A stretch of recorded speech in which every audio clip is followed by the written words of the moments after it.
अऊज़ु बिल्लाहि मिनश्शैतानिर्रजीम बिस्मिल्लाहिर्रहमानिर्रहीम। अच्छा बच्चे, इस क्वेश्चन को हमने मुकम्मल कर लिया। अब इससे आगे हम कंटिन्यू करते हैं। बिस्मिल्लाहिर्रहमानिर्रहीम। अब ये देखें, ये पास्ट पेपर का क्वेश्चन मैंने आपको सॉल्व करवाया और बुक की एग्जांपल देखिएगा। क्या एज इट इज ये एग्जांपल नहीं उसने 2 नंबर की आपसे पेपर में पूछी हुई? देखते हैं। एंगेजमेंट पार्टनर ने मटीरियलिटी डिटरमिन की है कंपनी ए के लिए, वहां पर भी कंपनी ए ही था। 5 मिलियन डिटरमिन की है करंट पीरियड ऑडिट में, और एंगेजमेंट टीम डिटरमिन करना चाह रही है परफॉर्मेंस मटीरियलिटी अगले पीरियड के लिए। कंपनी एंगेज्ड है trading of high brand clothes में और there have been no significant changes entity के बिजनेस में। Internal control risk of material misstatement और मैनेजमेंट से रिलेटेड उसने आपको बता दिया।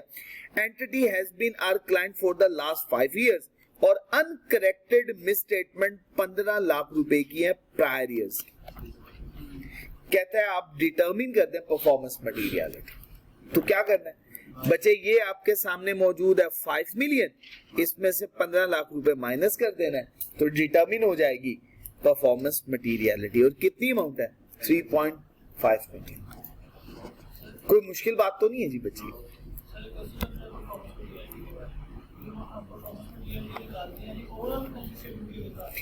ये हर हेड पे होती है। परफॉर्मेंस मटीरियलिटी हेड वाइज है, आइटम वाइज होती है।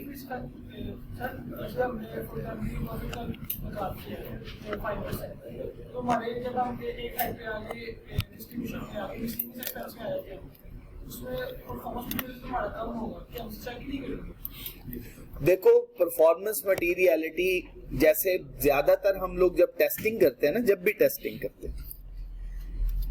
करते हुए हम परफॉर्म करते हैं, हमारा ज्यादातर जो वर्किंग का या एक्सटेंसिव टेस्टिंग का तरीकेकार होता है वो ये होता है कि हम एसओएफपी पे ज्यादा प्रोसीजर परफॉर्म करते हैं।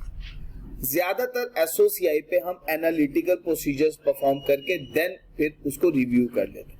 ये नहीं कि वाउचिंग नहीं करते, कुछ हद तक वाउचिंग करते हैं, लेकिन ऑडिट के केस में हम मटीरियलिटी को बेस कर रहे होते हैं कि कुछ ऐसी चीजें जो कि बहुत ही इनसिग्निफिकेंट हो, हम उन पे क्यों अपना टाइम स्पेंड करें, और अगर गलती मिल भी गई उनमें तो वो हमारे लिए क्या होगी? इमटेरियल होगी। क्या उससे हमारी ओपिनियन तो नहीं चेंज होगी?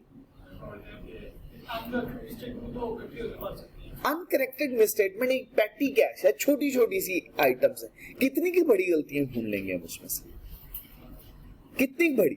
और टाइम देखो ना, कॉस्ट एंड बेनिफिट एनालिसिस करो, कितनी की गलतियां ढूंढ लेंगे।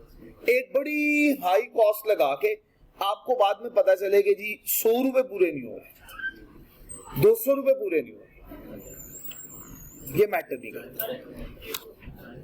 जी जी जैसे परफॉर्मेंस मटीरियलिटी हमारी क्लास में नहीं गई है और हमारा एडमिन एक्सपेंस है, उसके वो फॉर एग्जांपल आ रहा है 30 मिलियन, क्या हम उसे चेक नहीं करेंगे पूरी? 30 मिलियन क्यों नहीं करें? नहीं, परफॉर्मेंस मटीरियलिटी का ये हरगिज मतलब नहीं है कि उस हेड को हमने वेरीफाई नहीं करना। जैसे फॉर एग्जांपल हमने वेरीफाई करना है, उसके लिए हम डिटरमिन करते हुए सेपरेट परफॉर्मेंस मटीरियलिटी डिटरमिन करेंगे। जैसे हम कह देते हैं टोटल एसेट्स कंपनी के बहुत ज्यादा है लेकिन प्रॉफिट और लॉस अकाउंट की आइटम्स कम है, तो उसके लिए हम हेड वाइज वर्किंग कर रहे हैं ना, तो हर एक के लिए फिर वर्किंग अलहदा से कर लेंगे। फिर हम क्या परफॉर्मेंस मटीरियलिटी को उसमें डिवाइड करेंगे उसके स्पेसिफिक नहीं, रिस्क को देंगे। ये जो प्रैक्टिकल क्वेश्चंस है ना, प्रैक्टिकल क्वेश्चन, जैसे आप ऑडिट फर्म में काम कर चुके हो तो उसमें हम लोग, हमारे पास सॉफ्टवेयर मौजूद होते हैं, पैरामीटर्स डिफाइन करते हैं, वो हमें खुद बता देता है कि भाई इसके लिए परफॉर्मेंस मटीरियलिटी हम ये यूज करेंगे, तो वो प्रैक्टिकल लाइफ में जाके सीखेंगे। अभी फिल वक्त जितनी हमसे रेलिवेंट है हम उतनी बात की तरफ फोकस करेंगे। ठीक हो गया? अच्छा जी बच्चे, अऊज़ु बिल्लाहि मिनश्शैतानिर्रजीम बिस्मिल्लाहिर्रहमानिर्रहीम। यूज क्या मटीरियलिटी का? 3 स्टेजेस के लिए हमने मटीरियलिटी की हेल्प लेनी है। मटीरियलिटी हमारी हर स्टेज में हेल्प करती है क्योंकि ऑडिट को ही हम 3 स्टेजेस पे बाइफरकेट करते हैं।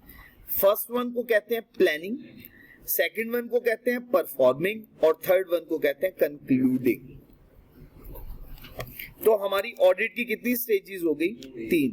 First one planning, second one performing और थर्ड वन कंक्लूडिंग। यहां तक बच्चे बात क्लियर है? प्लानिंग का मतलब है जब हम प्लान कर रहे हैं और रिस्क को असेस करना चाह रहे हैं। हमने एंटिटी को समझना है, इसके स्ट्रक्चर को समझना है, इसके एनवायरनमेंट को समझना है, उसके बारे में प्लान करना है, तो ये है प्लानिंग।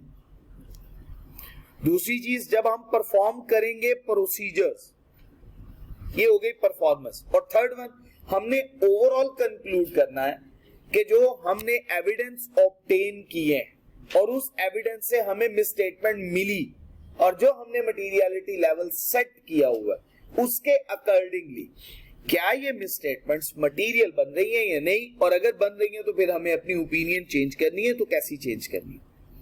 तो ये तीन बातें होंगी, प्लानिंग, परफॉर्मिंग एंड कंक्लूडिंग। तो बच्चे स्टार्ट करते हैं। सबसे पहले जब हम प्लान करेंगे ऑडिट को, ऑडिटर जजमेंट करेगा साइज ऑफ मिसस्टेटमेंट्स के बारे में। अभी उसने काम तो नहीं किया, अभी वो जज करेगा मिसस्टेटमेंट्स के बारे में जो कि होंगी। अभी उसको पता नहीं है, अभी ना उसने काम किया है, अभी तो वो क्या कर रहा है, प्लान कर रहा है। डिटर्मिन करेगा ये जजमेंट किसके हवाले से होगी, nature, timing and extent. Planning कर रहा है तो प्लान करते हुए कौन से प्रोसीजर परफॉर्म करने हैं, risk assessment procedure, nature, timing and extent of risk assessment procedures. Second one, identify करना है और असेस करना है। किसको आइडेंटिफाई और असेस करना है, रिस्क ऑफ मटीरियल। पहली नंबर पे क्या है, और अगर है तो असेस करना है सिग्निफिकेंट है या नहीं है। तो इसके लिए हमें किसकी जरूरत पड़ेगी, materiality. Size of misstatement, size of misstatement का मतलब यही है हमने प्रोसीजर परफॉर्म करने, फर्दर ऑडिट प्रोसीजर्स। दो ही प्रोसीजर है, पहले नंबर पे रिस्क असेसमेंट, फिर दूसरे नंबर पे परफॉर्मेंस के टाइम पे further audit procedure, test of controls, substantive, analytical और test of details, further audit procedures. Further audit procedures के टाइम पे परफॉर्म करते हुए भी हमें मटेरियलिटी की हेल्प की जरूरत होगी। सबसे लास्ट पे हमने इवैल्यूएट करना है कि जो गलतियां हम लोगों को मिली और मैनेजमेंट ने ठीक नहीं की, जो ठीक कर ली वो गलती तो नहीं है, अब वो तो करेक्ट हो चुकी, जो नहीं हुई वो क्या कहलाएगी, अनकरेक्टेड। क्या आया, अनकरेक्टेड मिसस्टेटमेंट्स, उसका इफेक्ट फाइनेंशियल स्टेटमेंट पे हमारे पॉइंट ऑफ व्यू के मुताबिक ओपिनियन फॉर्म करते हुए मटेरियल है या मटेरियल नहीं है। तो तीन बातें पढ़ ली। पहला पॉइंट क्या है, प्लानिंग, परफॉर्मिंग और कंक्लूडिंग। अच्छा, आपने ना एक गलती मेरे से हो गई, इस पे रेफरेंस लिखिएगा, क्वेश्चन नंबर 6, पास पेपर का क्वेश्चन नंबर क्या है, 6। और इसका भी बच्चे पास पेपर का क्वेश्चन नंबर 6।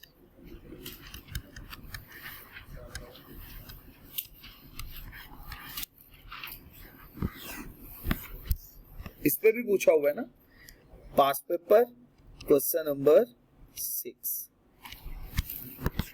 जो पास पेपर के क्वेश्चंस करवा रहा हूं साथ साथ मेंशन जरूर करते जाइएगा।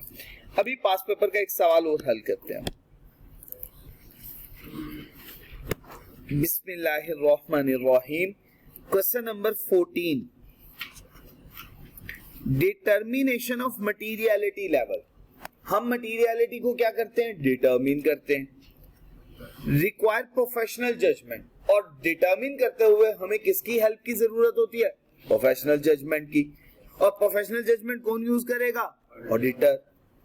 आपने डिस्क्राइब करना है इंपॉर्टेंस ऑफ मटीरियलिटी को फॉलोइंग स्टेजेस ऑफ ऑडिट के टाइम पे। First one planning, second one reporting. Reporting में दो बातें हो गई, परफॉर्मेंस और कंक्लूजन। ये बात क्लियर हो गई थी। अच्छा बच्चे, और दूसरे नंबर पे जब भी हम अभी मटीरियलिटी के डॉक्यूमेंटेशन के हवाले से अभी बात नहीं की, वो भी हम कर लेते हैं। ये बात क्लियर हो गई यहां तक? तो अब रेफर कर लीजिएगा 14 का ए पार्ट। 14 का ए पार्ट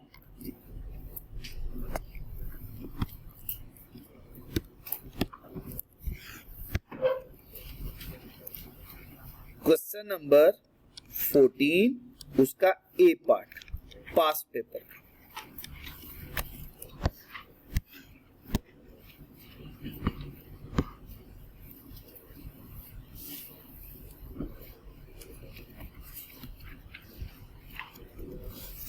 एक सवाल यहाँ पे बड़ा अहम है, वो मैं आपके साथ डिस्कस करना चाह रहा हूं। मटीरियलिटी,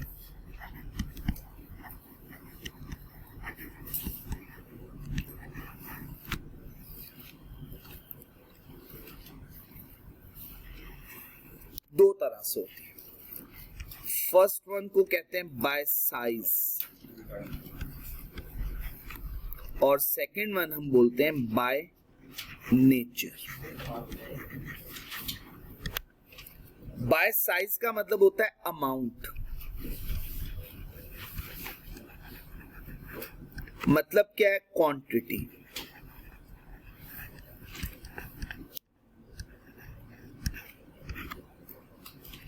बाय नेचर का मतलब है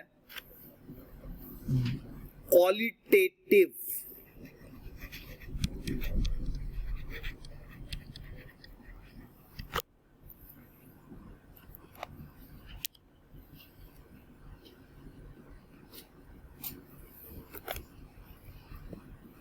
ये कैसे है, क्वालिटेटिव कैरेक्टरिस्टिक्स के हिसाब से।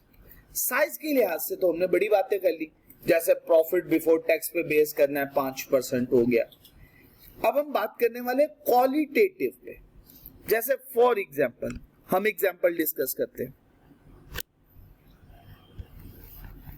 लॉ या रेगुलेशन की नॉन कंप्लायंस हो जाए तो आप मुझे बताएं कानून की खिलाफ वर्जी की कितनी की, ज्यादा की या थोड़ी की। कानून के खिलाफ वर्जी जब हो गई तो बस कानून के खिलाफ वर्जी होगी, ये बाय नेचर मटीरियल।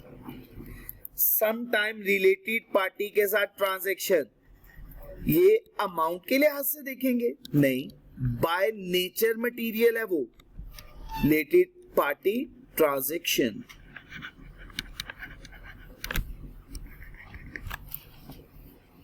इसी तरह से अकाउंटिंग पॉलिसीज, अगर हम कह देते हैं अकाउंटिंग पॉलिसी इनअप्रोप्रिएट है, not as per applicable financial reporting framework है, तो ये तो क्या हो गई बात, बाय नेचर मटीरियल हो गई ये बात, एटसेट्रा।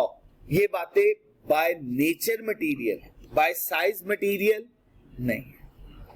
जैसे गोइंग कंसर्न का issue bye nature material, bye size material नहीं है। तो ऐसी बहुत सारी चीजें होती हैं जो समटाइम बाय नेचर मटीरियल होती हैं, बाय साइज मटीरियल नहीं होती। जैसे फ्रॉड, एक सबसे बड़ी एग्जांपल हम ले सकते हैं। मैनेजमेंट की इंटेग्रिटी खराब है, अब ये फ्रॉड की इंटेंशन है ना, तो फ्रॉड की एक्टिविटी है बाय नेचर मटीरियल हो गई।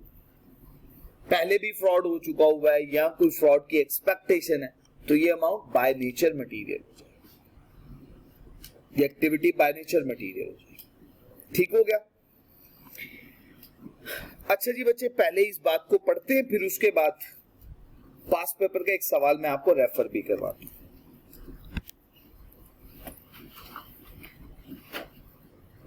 बाजों का कुछ स्पेसिफिक सर्कमस्टांसेस में किसी भी एंटिटी के one or more particular class of transaction, account balance या disclosure for which misstatement of lesser amount, जिसमें मिस स्टेटमेंट कम अमाउंट की ही क्यों ना हो। मिस स्टेटमेंट क्या हो रही है, थोड़ी amount, lesser amount than materiality, materiality level से मिस स्टेटमेंट कम अमाउंट की है। For the financial statement as a whole, वो मटीरियलिटी जो हमने ओवरऑल फाइनेंशियल स्टेटमेंट लेवल के लिए डिटरमिन कर रखी हुई है। हो सकता है कि वो इन्फ्लुएंस कर दे economic decisions of users taken on the basis of the financial statement. ठीक हो गया। ऑडिटर फिर क्या करता है, ऑडिटर ऑल्सो डिटरमिन करेगा मटीरियलिटी लेवल या लेवल्स, ताकि वो अप्लाई करे उन पर्टिकुलर क्लास ऑफ ट्रांजैक्शंस पे, उन अकाउंट बैलेंसेस के ऊपर या उन डिस्क्लोजर्स के ऊपर। अब समझ आ गई? जरूरी नहीं है कि वो एक ओवरऑल मटेरियलिटी उसने डिटरमिन कर रखी हुई है, हर एक को उसी से ही कंपेयर किए चला जाए। समटाइम कोई लेसर अमाउंट भी आ जाती है, उसके लिए उसको सेपरेट मटेरियलिटी डिटरमिन करनी पड़ सकती है। फैक्टर्स आपको बताएंगे, इंडिकेट करेंगे एग्जिस्टेंस के बारे में, एक या एक से ज्यादा particular class of transaction, account balances या डिस्क्लोजर जिसमें मिसस्टेटमेंट कम अमाउंट की हो मटेरियलिटी, ओवरऑल मटेरियलिटी से एज अ होल, हो सकता है वो इन्फ्लुएंस कर दे economic decisions of taken on the basis of the financial statement, include the following. अब आपने रिटेन यहां से करना है, ये पहला पैराग्राफ रहने दीजिएगा। अब इसमें बातें मैं हाईलाइट करने लगा हूं। पहली बात बचे, लॉ, रेगुलेशन या एप्लीकेबल फाइनेंशियल रिपोर्टिंग फ्रेमवर्क। दो बातें इकट्ठी हो गई ना। पहले नंबर पे लॉ रेगुलेशन अलहदा कर लें, और दूसरी बात एप्लीकेबल फाइनेंशियल रिपोर्टिंग फ्रेमवर्क। एक तीसरी बात और चीज अलहदा कर लें, डिस्क्लोजर्स। ये तीन बातें आपकी अलहदा हो जाएंगी, याद रखना आसान हो जाएगा। ये बाय नेचर है ना मटेरियल बातें, कम अमाउंट की क्यों ना हो, लेकिन ये बाय नेचर क्या बन जाएंगी, मटेरियल बन जाएंगी। जहां किसकी बात आएगी, लॉ या शाबाश, यहां किसकी बात आएगी, एप्लीकेबल फाइनेंशियल रिपोर्टिंग, या किसकी बात आ जाएगी, डिस्क्लोजर। एक कंपनी के चीफ एग्जीक्यूटिव ऑफिसर है साइम साहब, कंपनी ने साइम साहब को गाड़ी दी हुई है, और कंपनी ने फाइनेंशियल स्टेटमेंट में ये बताना गवारा नहीं किया, क्योंकि साइम साहब को बहुत बुरा लगता है कि कोई उन्हें कहे ये गाड़ी उनकी नहीं है, कंपनी ने दी हुई है। तो उन्होंने कंपनी को कहा तुमने अपनी फाइनेंशियल स्टेटमेंट में भी ये बात नहीं लिखना कि कंपनी ने ये गाड़ी मुझे दी हुई है। अब ये डिस्क्लोजर ही निकाल दिया कि जी जी जी आल्टो सही हो गया जी। तो कंपनी की फाइनेंशियल स्टेटमेंट में ये बात नहीं लिखी हुई कि चीफ एग्जीक्यूटिव ऑफिसर को आल्टो मिली हुई है ठीक हो गया बात समझ। अब ये डिस्क्लोजर ना देना इसको अमाउंट से कंपेयर नहीं करेंगे, ये बाय नेचर मटेरियल है। अब बात समझ में आ गई ना बच्चे, कोई मुश्किल बात तो नहीं है। तीन बातें अभी तक आपने याद की। पहली बात विकास भाई, लॉ या रेगुलेशन। दूसरी बात applicable financial reporting framework. Third one excellent, बिल्कुल ठीक हो गया जी। अच्छा, इसमें एक और बात भी है, रिलेटेड पार्टी ट्रांजैक्शन। मिल गई आपको ये बात, रिलेटेड पार्टी ट्रांजैक्शन। और अगली बात है रिम्यूनरेशन ऑफ मैनेजमेंट और दो साथ विद गवर्नेंस, इसका डिस्क्लोजर होता है। ये वही बात है, रिलेटेड पार्टी का भी डिस्क्लोजर होता है। तो वो डिस्क्लोजर की एग्जांपल उसने कोट की हुई है यहाँ पे, लेकिन हमने रिलेटेड पार्टी को सेपरेट भी डिस्कस किया हुआ है। क्लियर हो गया जी बच्चे। नेक्स्ट, यहां पे स्पेसिफिकली अलग से बता दिया की disclosure in relation to the industry. वो इंडस्ट्री के हिसाब से कुछ स्पेसिफिक डिस्क्लोजर्स चाहिए, जैसे रिसर्च के बारे में, डेवलपमेंट कॉस्ट के बारे में। फार्मास्यूटिकल कंपनी की जो मैन्युफैक्चरिंग कंपनीज होती हैं या जो रिसर्च कर रही होती हैं, वो साथ साथ अपनी रिसर्च की कॉस्ट को डिस्क्लोज करते हैं कि ओवरऑल ड्यूरिंग द पीरियड हमने इतनी ओवरऑल कॉस्ट इंकर की रिसर्च एंड डेवलपमेंट में से, इतनी कॉस्ट हमारी एक्सपेंस आउट हो गई और इतनी कॉस्ट हमारी कैपिटलाइज हो चुकी है, क्योंकि क्राइटेरिया मीट कर गया। Next, attention is focused on particular aspect of the entity's business, जिसको separately disclose करना है फाइनेंशियल स्टेटमेंट में। सबसे बड़ी example, newly acquired business. Important है ये, मोस्ट इंपॉर्टेंट है एग्जांपल। मैं कहूंगा इसको इग्नोर ना कीजिएगा, अभी तक एग्जामिनर ने नहीं पूछी हुई, पास पेपर में नहीं आई हुई, और आप देख रहे हैं जो एग्जाम्पल्स मौजूद है उसी पे क्वेश्चंस बन रहे हैं। मैंने भी आपके साथ डिस्कस भी किया, तो इसको इग्नोर मत कीजिएगा। क्या चीज जी, इसी पॉइंट को एक्सप्लेन करें, एग्जाम्पल पढ़ लें, एग्जाम्पल सारी बातें क्लियर करने लगी। अब प्लानिंग फेज पे आपने मटेरियलिटी डिटरमिन की 5 मिलियन की, फाइनेंशियल स्टेटमेंट ड्राफ्ट को आप रिव्यू कर रहे थे, डिस्क्लोजर के कंपनी ने एक्वायर्ड किया नया बिजनेस, बैलेंस शीट में नई इन्वेस्टमेंट अपीयर हो रही है 15 लाख की। अब आप मुझे बताइएगा, जैसे अभी हाशिर साहब ने कहा कि 15 लाख रुपए की नई इन्वेस्टमेंट हो रही है, मटीरियलिटी लेवल 5 मिलियन का, हम इसको तो चेक एंड वेरीफाई नहीं करेंगे, ये तो हमारे लिए इमटीरियल है। अब बात शुरू होने लगी है। अब जरा सुनिएगा point of view. Engagement senior का व्यू है कि अमाउंट क्या है, टेंशन की जरूरत नहीं है, क्योंकि ओवरऑल फाइनेंशियल स्टेटमेंट लेवल के लिहाज से ये अमाउंट इमटीरियल है। इंगेजमेंट पार्टनर ने इस पे ब्रीफ किया है, अगरचे अमाउंट इमटीरियल है, लेकिन कंपनी ने ये इन्वेस्टमेंट नहीं एक्वायर की है बिजनेस के अंदर। During the year user focus करेगा इसके ऊपर, नए बिजनेस के ऊपर, तो ये इसके लिए सेपरेट मटीरियलिटी आपको सेट करनी चाहिए। अब बात क्लियर हो गई जी यहां तक? तो हमें इसके लिए क्या करनी पड़ेगी, सेपरेट मटीरियलिटी। जी क्वालिटेटिव है ना, हाँ अमाउंट भी सेट कर सकते हैं, वो रिस्क पे बेस कर सकते हैं हम लोग। अभी हमने डिसाइड किया परफॉर्मेंस का सिर्फ एक ही पैटर्न थोड़ी हमने रखना है, प्रोफेशनल जजमेंट और भी पैटर्न हो सकते हैं।